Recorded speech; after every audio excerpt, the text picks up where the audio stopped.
Fold it up good. Let's see, how big of a bite can this fish take? Pretty big. Yeah, he's got a big mouth. A few weeks ago, we decided to put shrimp in the upper part of our pond to help control algae. The fish are located in the lower swimming portion, so no worries, right? Well, during an attempt to film the shrimp with our GoPro, we discovered that one of the predator fish was living happily up there. You see, every year Kevin cleans out the pond, he moves the fish to the upper wetland so he can power spray the lower part. And well, unfortunately, when he moved them back, he left one behind. No worries though, Lydia and I are expert fisherwomen. Okay, fish. All right, we got this. Ready? You know, it's how we fed Wilbur, he just sucks it up. All right, I guess we just set it in there, right? Don't unreel it at all. I feel like it's gonna get caught. All right, well, let's just try. We gotta put it in a place that we can just kind of set it.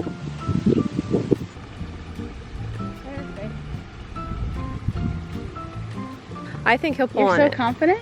I am confident because like I think we'd have better luck if we drug it around. We're scrapping the ham idea. Ham didn't it work. was turkey, Lydia. It was turkey. My bad. Okay. Same thing. We're trying a hot dog now. Hot dog's gonna work. It's gonna work. It's gonna work. I can feel it. We caught algae. Okay. Well, that didn't work. We tried the other side of the pond and it did not work. We got a snail. Did we get a snail? All right, Kevin had the idea to put some crickets and roaches in this trap. Let's see if we got it. Let's see. Well, no.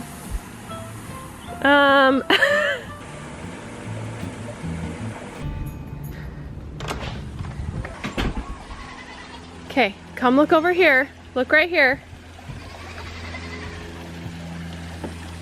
Keep looking. Why are there 3? Look. 3, Lydia. 1, 2, 3. What? This whole time. Does that mean it went down down there? Yes.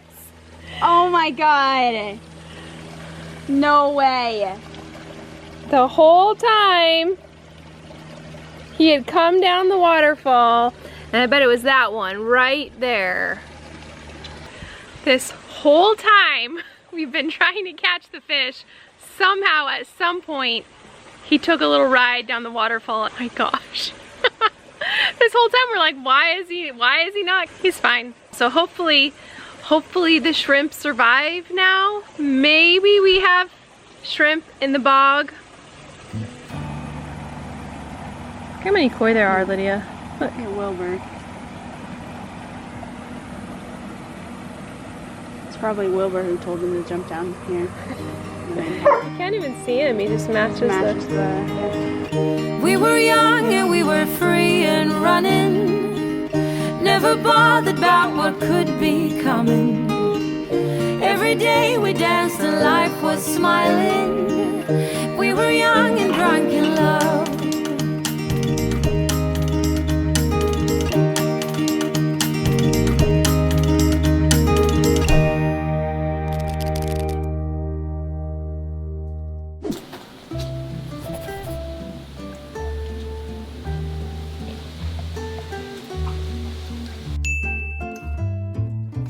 Well, well, well. One of the fantails got out, but after a couple hours, he's back.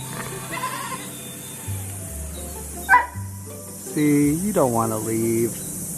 You escaped just to come back. Open the door and shoot it in there. I like flew in there. And it jumped on your shoulder. Yeah. I can't believe that. I went to kind of pick it up and it got skittish and flew up, but then just flew onto my back because I was down like that. Oh my gosh. So I just opened the door and walked in there with it on my back. But now they're doing fine. Oh my gosh. Yeah. You're gonna need to figure out a way to take those pigeons to college because they like you way more than they like us. Yeah. So all that time we were trying to catch that pigeon, and apparently Ethan has the touch because it just flew right to him. So we're having trouble catching stuff. We've got an exciting day for all the retired ladies. They get to come into the upper part of the garden. Are you guys doing good in there? And they love it. They love all this high brush they get to eat. The mulberry tree leaves are perfectly healthy for them, so they can munch on those, and then they've got lots of grass and weeds and just leftover stuff from the garden. Luna's loving those leaves. So they get to have a fun day, and it'll be interesting to see at the end of the day how well they clean this up. So here it is right now. We'll see what it looks like at the end of the day. That's kind of the nice thing about having browse or extra pasture with lots of different varieties of grasses and shrubs and everything, because goats love that. They love to clear it. So we'll see how good they do. In fact, some people have whole businesses where they rent out goats to clear acreage. It's pretty cool how efficient they are at cleaning it up. They don't necessarily like to graze all of the grass, though they will if they have to, but they love variety. So this is like Disneyland to them. I'm gonna eat the whole branch. They are so excited to get their pick of everything. There's our 5-year-old Willow right there. There's our almost 13-year-old Luna and 6-year-old Tilly. And we've still got Tatum and Lola, who will go to their homes soon. But for now they're hanging out with the retired gals because they're essentially retired themselves. Just gonna be pets. Okay, you ladies have a good day. We'll see you in about 8 hours. Okay, let's go do the irrigation. Come on. Wait.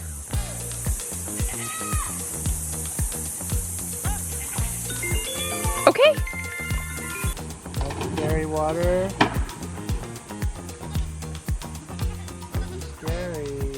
Irrigation day, our favorite day. Well, the dog's favorite day. Oh, he's gonna get right into that. So they are gonna go swimming and the goats are gonna run for the hills. They're gonna stay up on the hill because they're scared. Yeah, but they're gonna get trapped over here. If you guys stay here too long, you're gonna get trapped. But we want the trees. We want the leaves. If you guys haven't seen our irrigation before, it's how we water our yard here in the desert. There's canals that bring the water from the lakes over to the houses, and it's a fun day. I'll have to look at the footage because I don't know if Casper was going after that chicken, but he stopped, so I think he was just... How we water our yard here in the desert. He's always interested in them, and then they run and it kind of triggers him a little bit, but he does always stop. So that's good. We've taught him enough times to not be chasing them chickens. Come on, Salem! Oh. They're gonna go nuts. Oh my goodness. Little river is just not quite tall enough.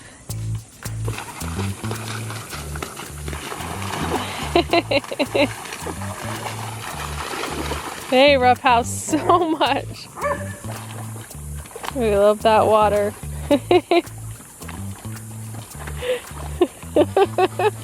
Well, it looks like they all figured out to get away from the hill, except for River. She's a little bit stuck. Come on, hurry up. Got it. You almost got it. There you go. Doggies helped you a little bit.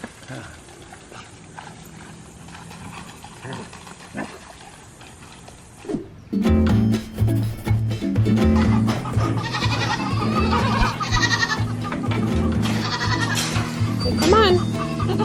Go ahead.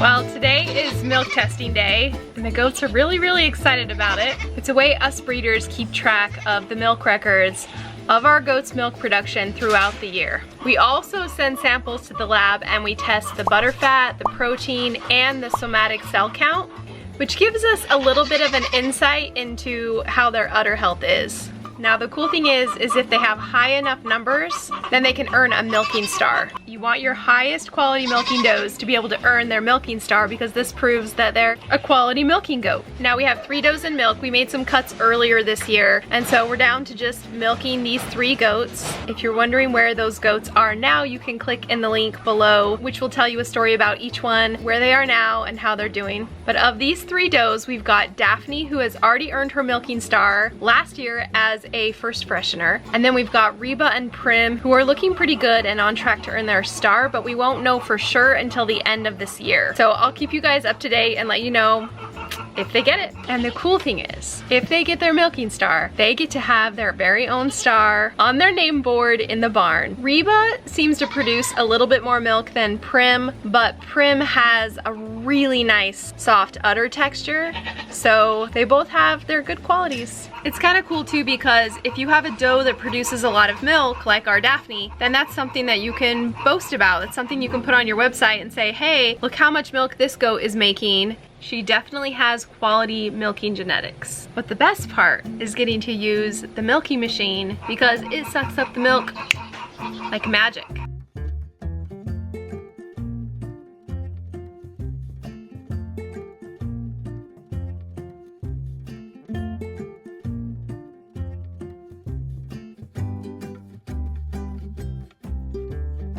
I do have to milk the very last bit at the end, but I have to say, even though I held off forever on getting a milking machine, it's really nice. But I still think I'm pretty fast at hand milking. Okay, have a good day. Bye. Bye. Okay, so I had the idea to make goat's milk candles. I've heard about these ever since I got goats 15 years ago, okay? I was always curious on how to make them, so I looked up the recipe, and this is what happened. It all started with soy wax. I had read that soy wax has a more even burn, and mixed with the goat's milk, it does an evener burn or something like that. And I thought, what a cool way to use up some of my leftover goat's milk. I was really careful with my measurements because I wanted to make sure and add the right amount of goat's milk to the wax. But I wasn't quite sure at which point to add the milk. See, you have to melt the wax to about 180 degrees, which was working just fine. But in my first try, I decided to wait and let the wax cool a little bit. And that wasn't maybe the right option, because the milk was cool and it immediately turned the wax solid and then started to cool it down. So I hurried and added the essential oils, and it was already starting to set up. It's already thickened, but I tried my best, got it in there okay, and I realized I only made half the amount that I was supposed to make. So we're gonna try again. This time though, I added the milk when the wax was hot, and it still didn't incorporate very well. I don't know what is going on, or whoever made this up or thinks it's so great, because yeah, it's just not working. I stirred and stirred and stirred. I tried to emulsify it. I could have used an immersion blender, but I felt like it was gonna ruin my immersion blender if I used it. So I just kept stirring as it was cooling, and I thought it looked pretty good. So I added the essential oils, then poured it into the candle and put my little wick holder there. Once it cooled, I just cut the wick. Then I wanted to wait until it was fully cooled to light the candle. Kevin's laughing at my candle. Okay, so pretty much burned it all day. And then it just, the wick was high. And then it went down, the wick burned, and then it just, this is like 6 hours of it burning too. It probably got to the milk and was like, what the hell is this? And it just stopped. It just stopped. Oh, so, win for candle making. Does anybody want some candles? Oh my gosh, it took me forever too. Oh my gosh. Guess goat's milk candles aren't really the thing. Not in my future. Smells good when you get really close. Just walk around with it. Really close. With your nose in it. And now I just realized, you can see if I can zoom in on it. There's like a layer of milk. So I guess once you melt it down to this point, if you can do that, then you have a little treat, little snack, and then you can keep burning it. So I'm not really, so I still can't get over why you would use goat's milk if you can only do like 1/8 of the total volume. But like, why? Why would you do that? And I think that if you want to make candles as a homesteader, you would have to use beeswax or tallow or some fat, right? Or something. I don't think goat's milk alone is going to aid in the candle making process. That's my one and only experience with candle making.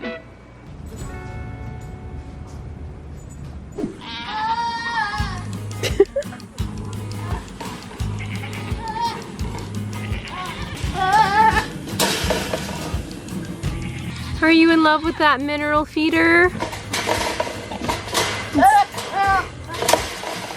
It's a really cute one. Well, the boys are both ready to breed. They're both in full rut, wanting to breed anything that's close to them. But none of the girls are in heat yet, so there's nothing we can do. We just have to wait it out and see when the first one goes into heat.